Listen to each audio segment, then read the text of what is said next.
অসম সংখ্যালঘু সংগ্ৰাম পৰিষদৰ নগাঁও জিলা সমিতিৰ সাধাৰণ সম্পাদকক আক্ৰমণ। নগাঁৱৰ কচুৱাত আক্ৰমণৰ সন্মুখীন হয় অসম সংখ্যালঘু সংগ্ৰাম পৰিষদৰ সাধাৰণ সম্পাদক শ্বহীদুল ইছলাম। কচুৱাৰ জুৰিৰপাৰাৰ আঞ্চলিক সদস্যসকলৰ সৈতে সভা কৰিবলৈ যোৱাৰ সময়তে চোকা অস্ত্ৰৰে আক্ৰমণ কৰে ইছলামক। বাহাৰুদ্দিন নামৰ এজন যুৱকে মূৰত আঘাত কৰে শ্বহীদুল ইছলামক।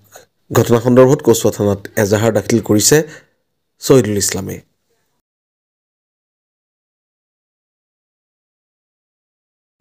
হয়, আজি কচুৱাস্থিত জুৰিৰপাৰ মোৰ নিজা আঞ্চলিকৰ বিষয়ববীয়াসকলৰ লগত আলোচনা কৰিবলৈ শিঙিমাৰী বজাৰত উপস্থিত হোৱাৰ লগে লগে এজন মদ্যপান কৰি অভদ্ৰ মানুহে গালিগালাজ বজাৰত মানুহক পাৰি আছে।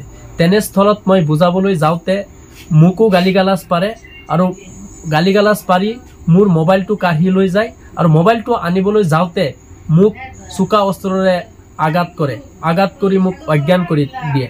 তেনেস্থলত কচুৱা হস্পিটেলত জুৰিৰপাৰ আঞ্চলিকৰ বিষয়ববীয়াসকলে মোক ভৰ্তি কৰে। উক্ত ঘটনাটো কচুৱা থানাত মই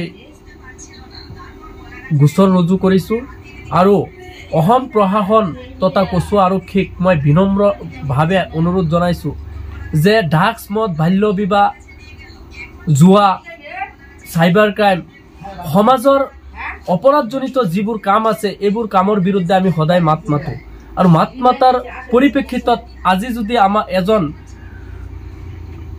সংগঠনৰ মানুহৰে যদি নিৰাপত্তা নাই, মোৰেই যদি নিৰাপত্তা নাই, তেনেস্থলত সমাজৰ কাম কেনেকৈ কৰিম?